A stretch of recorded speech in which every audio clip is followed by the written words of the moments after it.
ఈ వీడియో చూసే ముందు మిగతా 8 పార్ట్స్ చూసి అప్పుడు ఈ వీడియో చూడండి. మీకు ఈ కథ పూర్తిగా అర్థమవుతుంది. సంజయ్ నవ్వుతూ రాజుతో మాట్లాడుతూ ఉన్నాడు. సంజయ్ని చూడగానే ఇద్దరు నువ్వా అని కోపంతో నీకోసమేరా చూస్తున్నా అని అన్నది భాను. నా చేతిలో చావడానికే కనిపించావురా అన్నది ప్రియ. ఇద్దరు ఒకరినొకరు చూసుకుని ఏమిటక్క వీడు నీకు తెలుసా అని అడిగింది. అవును తెలుసు, మరి నీకెలా తెలుసు? నా జీవితాన్ని నాశనం చేసిన వాడిలో వీడొకడక్క అని అక్కడి నుంచి రూంలోకి వెళ్తారు. వీళ్ళ ఇద్దరి కోపానికి ఏం జరిగిందో అని గాలి కూడా స్తంభించిపోతుంది. భాను వాడిని ఇప్పుడే నా కస్తీర చంపాలి, అమాయకమైన నా ఫ్రెండ్కి తెలిసి చేసిన దోహానికి వాడిని నా చేతులతోనే చంపాలని దేవుడు నన్ను ఇక్కడికి పంపాడేమో భాను. అంతే అయి ఉంటుందక్క. నాకు ద్రోహం చేసిన వాడు మీ ఫ్రెండ్కి కూడా ద్రోహం చేసిన వాడు ఒక్కడే అని తెలిసింది.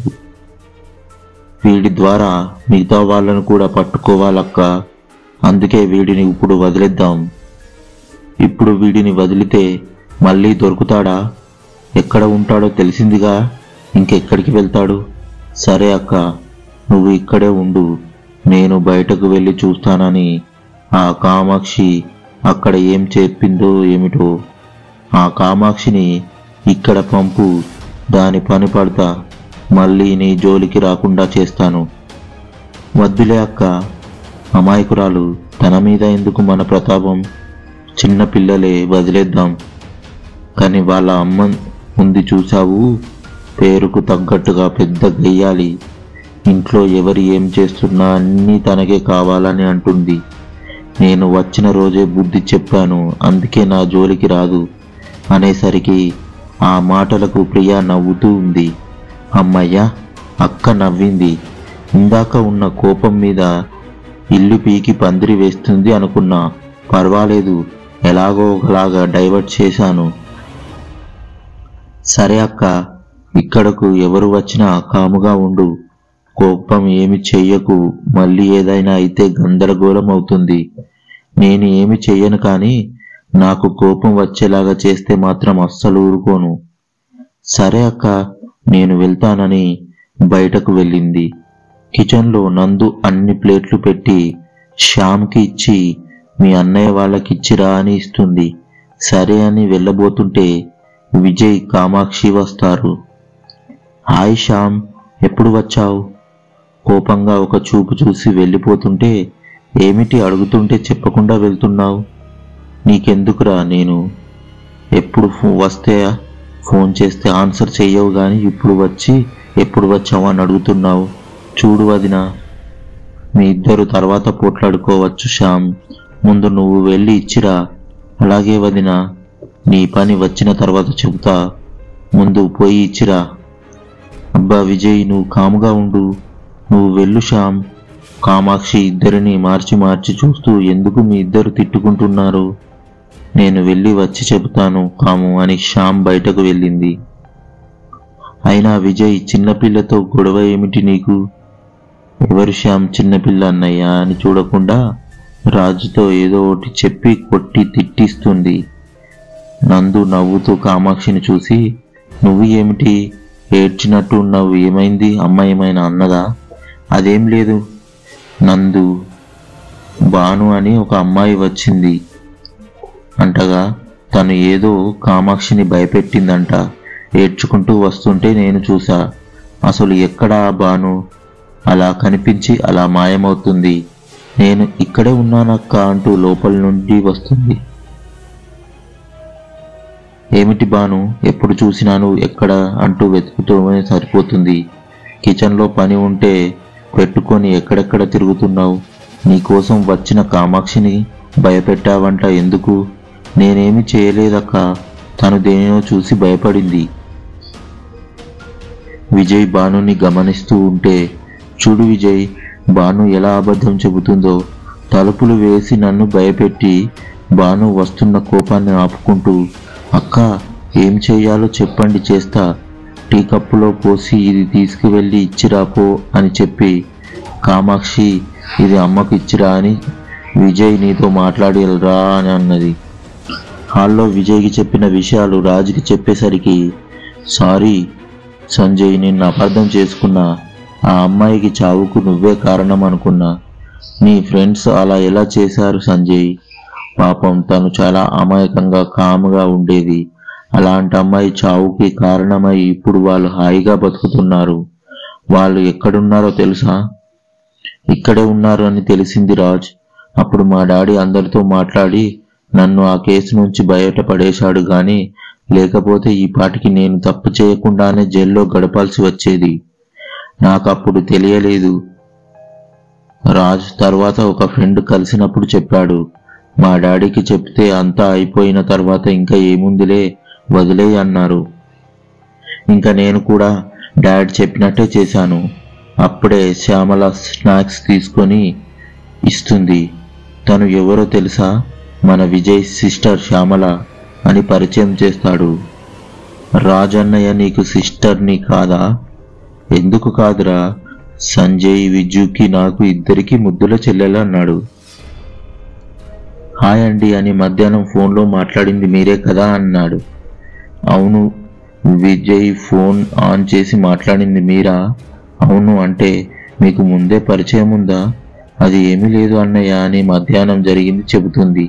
అంతా విని రాజ్ నవ్వుతుంటే సంజయ్ కూడా నవ్వుతూ ఉన్నాడు. బాను టీ తీసుకొని వస్తూ, నువ్వు నా జీవితాన్ని నాశనం చేసి నువ్వు హ్యాపీగా నవ్వుతూ బ్రతుకుతున్నావు. నిన్ను నేను ఎలా బ్రతకనిస్తా అని కోపంగా వెళ్ళి సార్ టీ అని రాజుకి ఇచ్చి సంజయ్ దగ్గరికి వెళ్ళి మీరు తీసుకుండని ఇస్తూ వేడి టీని మీద పోస్తుంది. సంజయ్ అబ్బా అంటూ పైకి లేచి తుడుచుకుంటూ ఉంటే, ఏ చూసి ఇచ్చే పని లేదా అని కోపంగా శ్యామల మీ వదిన పిలువు సరే అంటూ వెళ్తుంది. సంజయ్ పక్కన వాష్రూమ్లో ఉంది, వెళ్ళి వాష్ చేసుకోరా. నువ్వు చేసిన ఏమిటి అలా గుడ్లు మిట్కరించి చూస్తున్నావు? వెళ్ళి అక్కడ క్లీన్ చేయి అని సీరియస్గా అన్నాడు. అలాగే సార్ అంటూ లోపలికి వెళ్ళి క్లీన్ చేయడానికి క్లాత్ తీసుకొని వచ్చి అంతా క్లీన్ చేస్తూ, బావా నన్నే తిడతావా? నీకు మా ప్రియ అక్క చేతిలో ఉంటుంది చూడు, అప్పుడు నిన్ను చూసి నేను కూడా నవ్వుతానని తిట్టుకుంటూ తుడుస్తూ ఉంది. సంజయ్ వాష్రూమ్లోకి వెళ్ళి చూసిన ప్రియ, వీడొక్కడే ఇలా వెళ్తున్నాడు, వీడిని ఒక ఆట ఆడుకోవాలని సంజయ్ వెనుక వెళ్తూ సంజయ్ వాష్రూమ్లోకి వెళ్ళి డోర్ వేసుకొని క్లీన్ చేసుకుంటూ మిర్రర్లోకి చూస్తూ, అంతే తుడుచుకొని కళ్ళు మూసుకొని కళ్ళు తెరిస్తే మళ్ళీ ఏమీ ఉండదు. నేను చూసింది నిజమేనా? తన మిర్రర్లో కనిపించడం ఏమిటి? అదేమి అయి ఉంటుందిలే, ఇప్పటిదాకా తన గురించే మాట్లాడుకున్నాంగా, అందుకే అలా అనిపించిందేమో అని షర్ట్ వాష్ చేసుకుంటుంటే సంజయ్ నా జీవితం మీద మరక వేసి నీ మీద పడిన మరకలను కడుగుతున్నావా అని ఏడుస్తూ అంటున్న మాటలు వినిపించి భయంతో చుట్టూ చూస్తే ఏమీ కనిపించదు. డోర్ ఓపెన్ చేసి బయటకు వెళ్దామని చూస్తే డోర్ ఎంత తీసినా రాదు. భయంతో రాజ్ విజయ్ అని పిలుస్తున్న గొంతులో నుంచి మాట బయటకు రాదు, గొంతులోనే ఉంది. మిర్రర్లో ప్రియా తార రూపంలో కనిపించి, నేను ఏమి చేశాను సంజయ్? నేను ఏమి అనుభవించకుండానే నా జీవితాన్ని మధ్యలోనే నలిపివేశావు. నన్ను చంపి మీరు అన్నీ అనుభవిస్తూ ఆనందంగా జీవిస్తున్నారు. పాపం చేసిన మీరే భూమి మీద హాయిగా తిరుగుతుంటే ఏ పాపం ఎరగని నేను ఇలా గాలిలో దెయ్యాన్నై తిరుగుతున్నాను.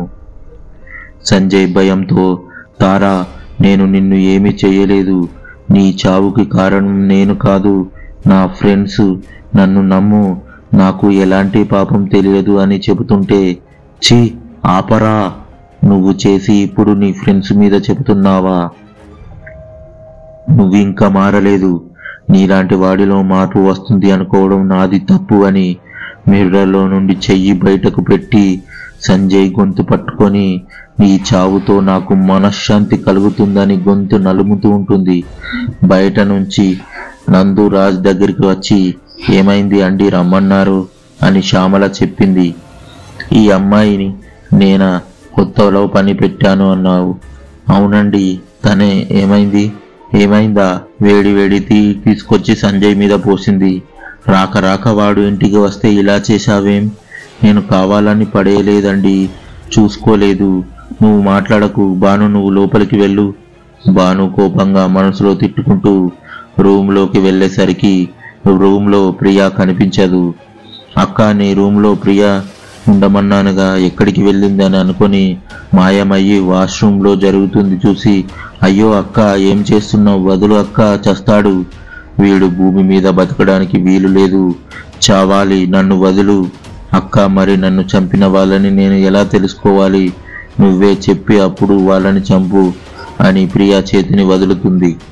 ప్రియా చా అంటూ వదిలి ఇద్దరు అక్కడి నుండి మాయమవుతారు. సంజయ్ ఊపిరి తీసుకొని ఏం జరిగిందో అర్థం కాక, అసలు ఇప్పుడు జరిగింది నిజమేనా? తారా దయ్యంలాగా వచ్చిందా? అయినా రాజు వాళ్ళింటిలో తారా దయ్యమై తిరగడం ఏమిటి అని ఆలోచిస్తూ ఉంటే బయట నుండి సంజయ్, ఇంతసేపు ఏం చేస్తున్నావురా అని రాజు పిలుస్తాడు. రాజు పిలవడం విని ఫేస్ వాష్ చేసుకొని సంజయ్ డోర్ తీసుకొని బయటకు వస్తాడు. సంజయ్ హాల్లో వెళ్ళేసరికి అందరూ కూర్చొని మాట్లాడుకుంటూ నవ్వుకుంటూ ఉంటారు. సంజయ్ వాళ్ళని చూసేసరికి వాష్రూమ్లో జరిగింది మర్చిపోయి అలాగే చూస్తూ నిలబడ్డాడు. విజయ్ సంజయ్ని చూసి, ఏమిటి సంజు అలా చూస్తున్నావు? రా, వచ్చి కూర్చో అని పిలుస్తాడు. వచ్చి విజయ్ పక్కన కూర్చొని, ఎంత బాగుందిరా మీ ఫ్యామిలీ. మిమ్మల్ని ఇలా చూస్తుంటే నాకు నా ఒంటరి బ్రతుకు గుర్తుకు వస్తుంది అనేసరికి అందరూ సంజయ్ వైపు బాధగా చూస్తారు. సంజయ్ అందరినీ, ఎందుకు సంజయ్ బాధపడతావు? ఇక మీదట మేమందరం మీ ఫ్యామిలీనే. నువ్వు ఎప్పటి కావాలన్నా ఇక్కడికి రావచ్చు, సరేనా అని అన్నాడు రాజ్. అవును సంజు, రాజ్ చెప్పింది నిజమే. ఇక నుంచి నువ్వు మాలో ఒకడివే. Thank you so much Vijay. దీనికోసమే మీతో ఫ్రెండ్షిప్ చెయ్యాలి అని కాలేజ్ టైం నుంచి అనుకునేవాణ్ణి. నా కోరిక ఇప్పుడు తీరింది అని సరదాగా మాట్లాడుకుంటూ ఉన్నారు. రూమ్లో, ఏమిటి అక్క నువ్వు చేయబోయిన పని? నాకేమి చెప్పావు? వాడిని ఏమి చెయ్యను అని వెళ్ళి చంపుతావా? నేను రాకపోతే ఏమయ్యేది? నువ్వు వాడిని చంపేవాడి.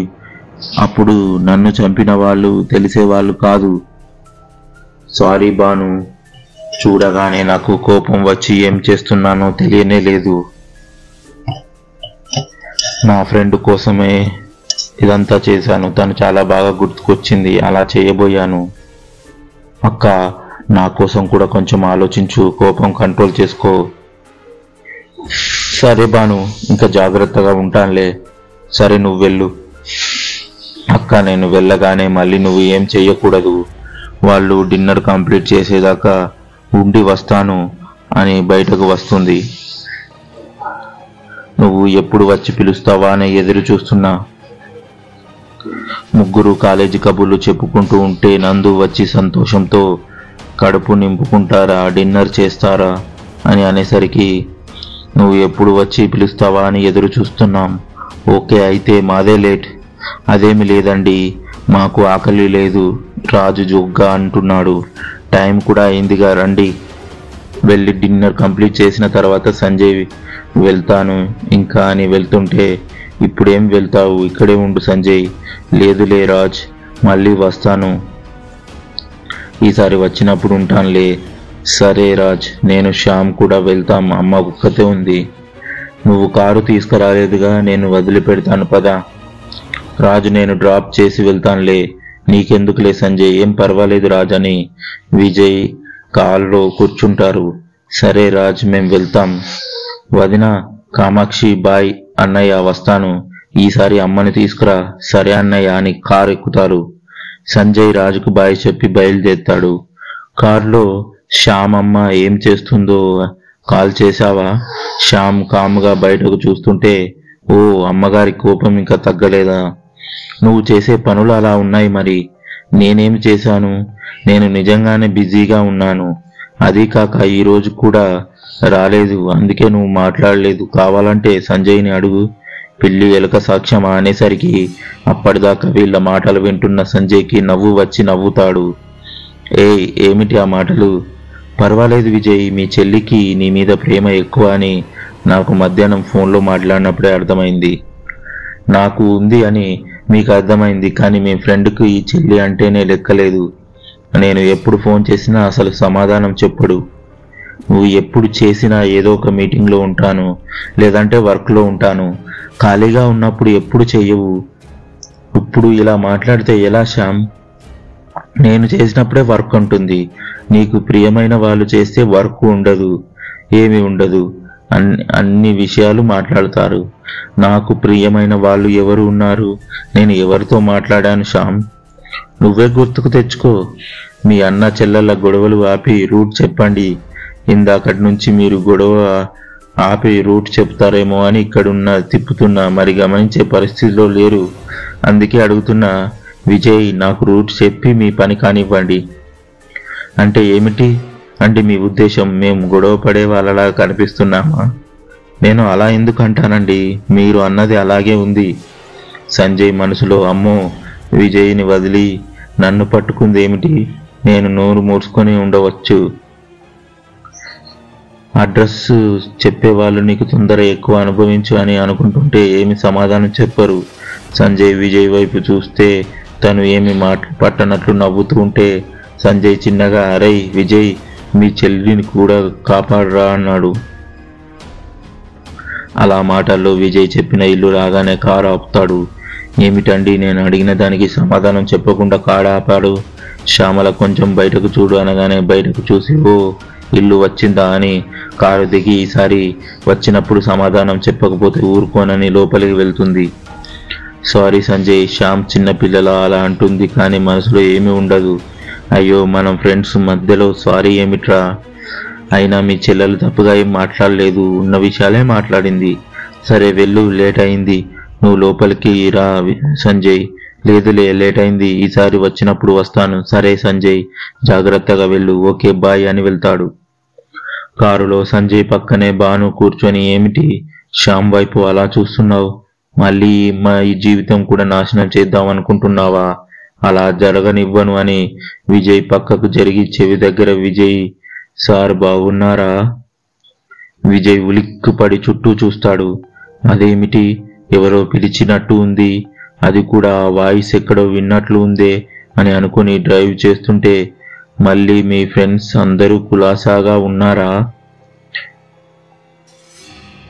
ఉంటారులే, ఆడపిల్లల జీవితంతో ఆడుకుంటూ బాగానే ఉండి ఉంటారులే అని మళ్ళీ వినిపించేసరికి ఒళ్ళంతా చెమటలు పోస్తాయి. కారు సైడ్ ఆపి, ఎవరు నాతో మాట్లాడేదని కూడా తీసుకొని అడుగుతాడు. మీరు నాశనం చేసిన ఆడపిల్లలలో నేను ఒకదానిని. మీ చావ చూడడానికి నేను ఇంకా ఇక్కడే ఉన్నాను. నేనే ఏ ఆడపిల్ల జీవితాన్ని నాశనం చేయలేదు. నువ్వు ఎవరో అనుకొని నా దగ్గరికి వచ్చావు అనుకుంటా. అవునా? మీ గెస్ట్ హౌస్లో ఒకరోజు ఒక అమ్మాయిని మీ ఫ్రెండ్స్తో కలిసి ఆ అమ్మాయి జీవితాన్ని నాశనం చేసి చంపి ఎవరికి తెలియకుండా అక్కడే పూడ్చిపెట్టారుగా. ఇంత చేసి నీకు ఏ పాపం తెలియదంటావా? అంటే నువ్వు భానువా? పర్వాలేదే, పేరు కూడా గుర్తుంది. అసలు నేను మర్చిపోతే కదా గుర్తుకు వచ్చింది అనడానికి. నా మనసులో నువ్వు ఎప్పుడు ఉంటావు. నేను చెయ్యని తప్పుకు రెండోసారి బలి అయ్యాను. నువ్వు చెప్పే మాటలు నమ్మడానికి ఇప్పుడు నేను పిచ్చిదానిని కాను, పిచాచిని. భాను, నువ్వు ఎక్కడ నాకు కనిపించు. నేను నీతో చాలా చెప్పాలి. ఎందుకు? మళ్ళీ నమ్మించి మోసం చేయడానికా? నేను మోసగాన్ని కాదు అని నీకు ఎన్నోసార్లు చెప్పాలి భాను. నాకు తెలియకుండానే అదంతా జరిగిపోయింది. మీ గెస్ట్ హౌస్లో నీకు తెలియకుండా జరిగింది అంటే నేను నమ్మాలి. ఎందుకంటే అదే నిజం కాబట్టి భాను. సంజయ్ మాట్లాడే మాటలు వింటుంటే, ఏమిటి మళ్ళీ వీనికి మోసపోదాం అనుకుంటున్నావా? అక్క, నువ్వు ఎప్పుడు వచ్చావు? నీ వెనకే వచ్చాను, కానీ నువ్వు ఏమిటి అసలు విషయం అడగకుండా ఏదో మాట్లాడుతున్నావు. అడుగుదామనుకుంటే నువ్వు వచ్చావు. సరే అడుగు, నేను కాముగా ఉంటాను. భాను అని పిలిచి, నేను చెప్పింది విన్నావా? ముందు నేను అడిగేదానికి సమాధానం చెప్పు. ఏమిటో అడుగు. నీతో పాటు 3 ఫ్రెండ్స్ ఉండాలి. వాళ్ళు ఎక్కడా నీతో పాటు రాలేదు. ఇది వరకు ఎప్పుడు చూసినా నీ వెనకే ఉండేవాళ్ళు. అది ఇప్పుడు కాదు, అప్పుడు. ఇప్పుడు ఎవరు ఎక్కడున్నారో తెలియదు. నిజం చెప్పండి. నేను ఏం నిజమే చెబుతున్నా, నన్ను నమ్ము బాను. తర్వాత ఏం జరిగిందో తెలుసుకోవాలంటే వీడియోని లైక్ చేసి మీకు ఏమనిపించిందో కమెంట్ చేయండి. మరిన్ని వీడియోల కోసం మన ఛానల్ని సబ్స్క్రైబ్ చేసుకోండి. Thank you for watching our videos. Please do subscribe.